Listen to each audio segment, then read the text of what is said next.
Jesus Christ, I'll never forget the evening of November 15th, 1944, sitting in the mail censorship office at Camp Lucky Strike near Le Havre, reading a letter from Obergefreiter Klaus Müller to his 6-year-old daughter, Anna, telling her that Papa was safe and warm and thinking of her every day, that he missed reading her bedtime stories about fairy princesses, and that he hoped the American soldiers taking care of him would let him come home for Christmas. The Norman wind was rattling the windows of our temporary headquarters, the smell of diesel fuel from supply trucks mixed with salt air from the English Channel, and from somewhere in the camp came the sound of American swing music, Glenn Miller's "I'll Be Home for Christmas" playing on the Armed Forces radio, a cruel irony for a man who was learning that enemy soldiers loved their children as much as any American father loved his. I was Captain William Doc Harrison, 82nd Airborne Division Medical Corps, and after jumping into Normandy on D-Day and 4 months of treating wounded paratroopers from Sainte-Mère-Église to Market Garden, I thought I understood everything there was to know about Germans, about war, about the clear moral lines that separated us from them. I'd sewn up too many American boys torn apart by German bullets, watched too many friends die from wounds inflicted by an enemy I'd learned to see as faceless monsters who chose evil over good, violence over peace, hatred over love. But what I discovered during those 3 weeks of reading German prisoners' mail would challenge everything I believed about the nature of our enemies, about the humanity that exists even in the midst of the most terrible war in history, and about the difference between the men who fight wars and the causes that start them. Those letters would teach me that underneath the Wehrmacht uniforms and the foreign language, German soldiers were fathers and husbands and sons who missed their families just as much as American soldiers missed theirs, who worried about their children's health and their wives' safety and their parents' loneliness with the same intensity that drove every American serviceman to fight for home. My assignment to mail censorship duty began on November 1st, 1944, after I was pulled from frontline medical service due to what the Army psychiatrists were calling combat fatigue, a polite term for the fact that I'd stopped sleeping, stopped eating regularly, and had begun to view every German prisoner as personally responsible for every American death I'd witnessed since D-Day. "Doc," Colonel Robert Mackenzie had said during our meeting at division headquarters, using the nickname that had followed me through medical school and 3 years of Army service, "You need a break from the aid station. You've been treating wounded for 4 straight months without leave, and it's starting to show in ways that concern your medical staff." He was right, though I didn't want to admit it. The faces of American soldiers I couldn't save were haunting my sleep, and I'd begun to feel a rage toward German prisoners that was interfering with my ability to provide medical care according to Geneva Convention standards and basic human decency. "I'm assigning you to Camp Lucky Strike for temporary duty," Colonel Mackenzie continued. "They need a medical officer with language skills to handle prisoner mail censorship. Your German is good enough for basic translation, and the work will give you time to decompress while still contributing to the war effort."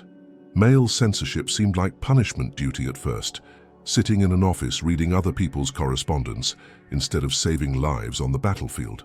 But it was better than being shipped home for psychiatric treatment, and it allowed me to stay in Europe, where I felt I belonged until the war was finished, and every German soldier was either dead or in prison where they couldn't hurt any more American boys.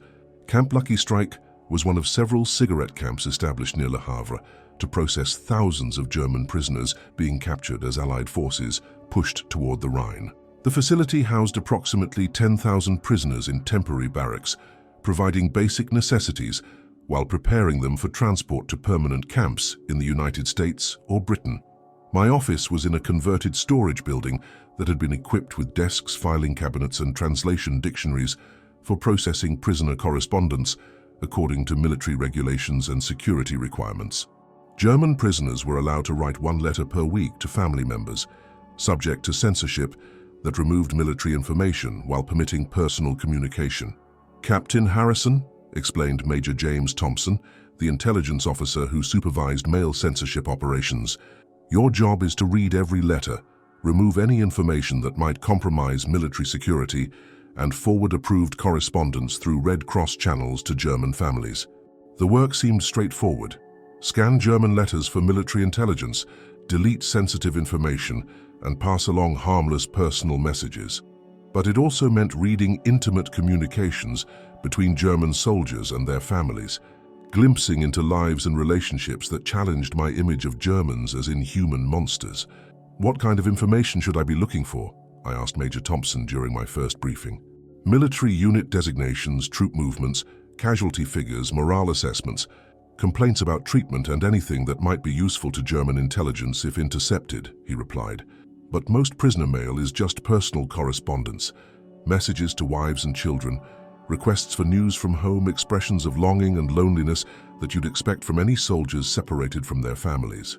Personal correspondence between enemy soldiers and their families seemed like an invasion of privacy that served no military purpose, but I assumed that German letters would be filled with Nazi propaganda, expressions of hatred toward Americans, and evidence of the ideological fanaticism that drove enemy resistance. My first day of mail censorship, November 2nd, 1944, involved reading approximately 50 letters from German prisoners to family members throughout occupied Germany. The letters were handwritten in German script that was sometimes difficult to decipher, but the content was immediately recognizable to anyone who'd ever been separated from loved ones during wartime. "Meine liebe Greta," wrote Gefreiter Hans Müller to his wife, "I am safe and well treated by American captors. The food is adequate, medical care is available, and guards are professional in their conduct. Please do not worry about my condition, but tell me about your health and whether you have received the ration cards I requested before my capture." His concern for his wife's welfare and practical matters like ration cards seemed more like typical soldier correspondence than enemy propaganda. But I assumed these expressions of normalcy were designed to deceive censors while concealing more sinister attitudes toward Americans and Allied forces. The second letter was from Obergefreiter Kurt Weber to his parents in Bavaria, expressing concern about Allied bombing of German cities and hoping that his family had found safe shelter during air raids. "I pray every night that you are safe from the terror bombing that American aircraft conduct against civilian targets," he wrote. "The American soldiers here treat us correctly according to international law, but I know their aircraft show no mercy to German families who have done nothing to deserve such attacks." His reference to terror bombing reflected German propaganda about Allied strategic bombing, but his description of correct treatment by American soldiers suggested complex attitudes toward American forces that didn't match simple hatred or fanaticism. As I continued reading German prisoner mail over the following days, patterns emerged that challenged my expectations about enemy attitudes, propaganda indoctrination, and the nature of German military service. Most letters contained expressions of love and longing for family members, practical concerns about food and housing, and requests for news about relatives and friends rather than political statements or ideological messaging. German soldiers wrote to their families with the same emotions and concerns that characterized American soldier correspondence. "Anna, mein kleines Schätzchen," wrote Feldwebel Otto Brenner to his daughter, "Papa thinks about you every day and remembers the games we played in the garden before I went away to be a soldier. Are you still taking care of Mama and helping with household work? I am proud of you for being such a good girl while Papa cannot be home." His letter to his daughter was filled with tenderness and parental concern that seemed identical to letters American soldiers wrote to their own children. But I tried to maintain professional detachment by reminding myself that German soldiers were still enemies who'd killed American boys, regardless of their personal relationships with family members. The breakthrough that changed my perspective came on November 10th, when I encountered a letter that forced me to confront the reality of German soldiers as individual human beings rather than faceless representatives of Nazi ideology. Obergefreiter Klaus Müller, a 24-year-old infantry soldier who'd been captured during fighting near Aachen, had written to his wife Ingrid about their 6-year-old daughter Anna, who was apparently suffering from scarlet fever without adequate medical treatment due to wartime shortages. "Liebste Ingrid," his letter began, "I received your letter about Anna's illness, and I have not slept since learning that she is so sick. I know there is no medicine available, but please try to keep her warm and give her whatever food you can find. Tell her that Papa loves her more than all the stars in the sky, and that I will come home as soon as this terrible war is over." The letter continued with detailed advice about caring for a sick child, expressions of helplessness at being unable to provide medical care for his daughter, and desperate questions about whether American doctors might have medicine that could help German children suffering from diseases that would be easily treatable in peacetime. Perhaps the American medical officers here might know about treatments for scarlet fever, he wrote. I know it is foolish to hope, but Anna is so young and innocent. She has done nothing to deserve such suffering. Reading about a German soldier's anguish over his sick daughter's condition broke through the emotional barriers I'd constructed to maintain professional detachment from enemy correspondence. This wasn't propaganda or enemy manipulation. This was a father's genuine desperation about his child's health, expressed with emotions that any parent would recognize. For the first time since beginning male censorship duty, I found myself thinking of German prisoners not as abstract enemies, but as individual men with families and fears and hopes that mirrored my own concerns about loved ones back home. That evening, I walked through the prisoner compound during evening roll call, looking at German faces and trying to reconcile what I was seeing with what I'd been reading in their letters. These weren't the fanatical Nazi monsters I'd imagined. They were young men and older fathers who looked tired and homesick and worried about families they might never see again. Captain Harrison, said Sergeant Bobby Mackenzie, one of the American guards who supervised prisoner activities, you look like you've seen a ghost. Everything all right with the mail censorship work? Sergeant, I replied carefully, these German prisoners, do they ever talk about their families? Do they seem like normal soldiers missing home, or do they express hatred toward Americans? Sir, Mackenzie answered with the practical wisdom of an enlisted man who'd spent months guarding enemy prisoners, most of these krauts seem just like American soldiers would be if we were captured, scared, homesick, worried about their families, grateful for decent treatment. A few are still hardcore Nazis, but most just want to survive and go home when the war's over. His observation confirmed what I was learning through reading prisoner correspondence, that most German soldiers were ordinary men, caught up in circumstances beyond their control, rather than ideological fanatics committed to Nazi causes. Over the following week, my attitude toward German prisoners began to change as I continued reading letters that revealed the human cost of war for families on both sides of the conflict. German wives were struggling to feed their children. German parents were worrying about sons who might never return home. German children were asking when their fathers would come back from the war. Mein liebster Hans, wrote Greta Müller to her husband, Anna asks about you every day and I don't know what to tell her anymore. She is too young to understand about war, but she misses her papa and wonders why you cannot come home for her birthday. The letter continued with details about daily life in wartime Germany that revealed hardships and struggles that mirrored what American families were experiencing: rationing, shortages, anxiety about loved ones, and the grinding uncertainty of wartime separation. But what struck me most was the universal nature of family concerns that transcended national boundaries and political ideologies. German children missed their fathers with the same intensity that American children missed theirs. German wives worried about their husbands with the same fear that American wives carried. German parents hoped for their sons' safe return with the same desperation that drove American mothers and fathers. The transformation in my thinking accelerated when I began encountering letters that described German soldiers' attitudes toward American captors and their treatment in American prisoner facilities. The American soldiers treat us with correctness and sometimes with kindness, wrote Gefreiter Wilhelm Hoffmann to his brother. They provide adequate food, medical care when needed, and respect for our dignity as soldiers. Some German prisoners expected harsh treatment, but American behavior follows international law and sometimes exceeds what is required. I was wounded during capture, wrote Unteroffizier Franz Richter to his parents, and American medics treated my injuries with the same care they would give to their own soldiers. The doctor who operated on my leg spoke some German and asked about my family while preparing me for surgery.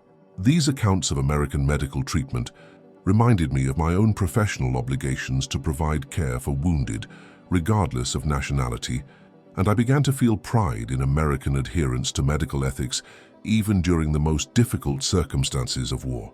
But the letters also revealed German soldiers' complex attitudes toward the war itself, with many expressing hope that the conflict would end soon so that both German and American families could be reunited with their loved ones. This war has gone on too long and caused too much suffering for families on both sides, wrote Obergefreiter Kurt Weber to his wife. German children need their fathers, But American children need their fathers too. Perhaps when this madness ends, German and American families can remember what it means to live in peace. Such expressions of war weariness and desire for peace challenged propaganda narratives about German fanaticism and determination to fight to the death rather than accept defeat. Most German prisoners seemed more concerned about returning to their families than about continuing military resistance. The letter that completed my transformation from viewing Germans as enemies to recognizing them as fellow human beings came on November 20th, when I read correspondence from Feldwebel Otto Brenner, a 35-year-old sergeant who'd been drafted from his job as a schoolteacher and was writing to his students about lessons that went far beyond classroom subjects. Meine lieben Schüler, he wrote to his former students, your teacher is far from home, but I think about you every day and hope you are continuing your studies even during these difficult times.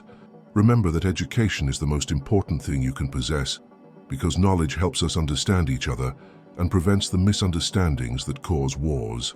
His letter continued with encouragement for his students to learn about other countries and cultures so they could build a better world when the war was over. Perhaps someday you will meet American children and discover that they love their parents and want to learn and play games just like German children do. The American soldiers I have met are not so different from German soldiers. They miss their families and hope to go home safely when the fighting stops. Reading a German soldier's efforts to teach his students about shared humanity and the importance of understanding between nations forced me to confront my own prejudices and hatred that had developed during months of combat medical service. These German prisoners weren't the monsters I'd imagined. They were teachers and farmers and factory workers who'd been drafted into military service, who missed their families and worried about their children and hoped for peace just as much as American soldiers did. That evening I made a decision that would have been unthinkable when I'd arrived at Camp Lucky Strike 3 weeks earlier. I walked into the German prisoner compound during evening recreation time and approached Obergefreiter Klaus Müller, whose letters about his sick daughter had begun my transformation in thinking about enemy soldiers. Obergefreiter Müller, I said in my limited German, I am Captain Harrison, American medical officer. I read your letter about your daughter's illness. Perhaps I can provide some medical advice that might help. His reaction was a mixture of surprise, gratitude, and wariness. Surprised that an American officer would offer medical advice for a German child, grateful for any help with his daughter's condition, but wary that this might be some kind of trap or psychological manipulation. Herr Captain, he replied in broken English, you know about my Anna? You read my letter to my wife? Yes, I admitted. I read all prisoner mail for censorship purposes. Your daughter has scarlet fever, and you're worried about adequate medical treatment. I'm a doctor, and I might be able to suggest treatments that could help her recovery. For the next 30 minutes, I provided medical advice about scarlet fever treatment, nutrition and care procedures that could be followed even with limited medical supplies available in wartime Germany. But more importantly, I had a conversation with an enemy soldier about shared concerns that any parent would understand. Thank you, Herr Doctor, Müller said as our conversation concluded, for treating my daughter's illness as important, even though she is German child and you are American doctor. This shows me that doctors care for all children, regardless of nationality. His gratitude made me realize that medical ethics required seeing all patients, even the children of enemy soldiers, as deserving of care and compassion that transcended political boundaries and military conflicts. Over the following days, I began having similar conversations with other German prisoners, whose letters had revealed personal struggles and family concerns that I could address through medical advice or simple human compassion. Captain Harrison, said Major Thompson during one of our weekly briefings, the German prisoners report that you've been providing medical advice for their families. Is this appropriate given your censorship responsibilities?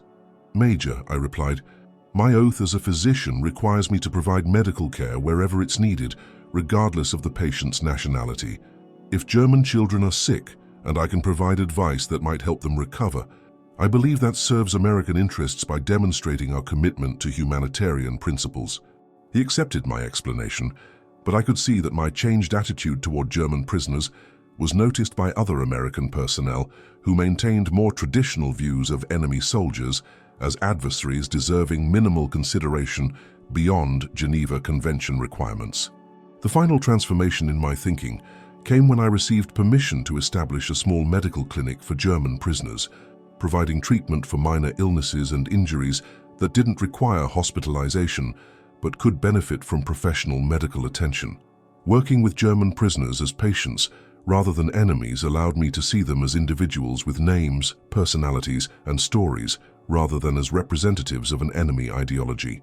They expressed gratitude for medical care, worried about their families, and hoped for peaceful futures just like any patients I'd treated throughout my medical career.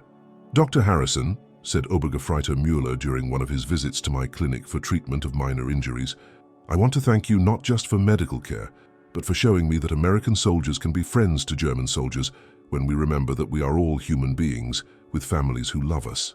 His words summarized everything I'd learned about the humanity that exists even between enemies when they recognize each other's shared experiences and common concerns. When I was reassigned to frontline medical duties in December 1944, my approach to treating German wounded had changed completely from my attitudes before male censorship duty.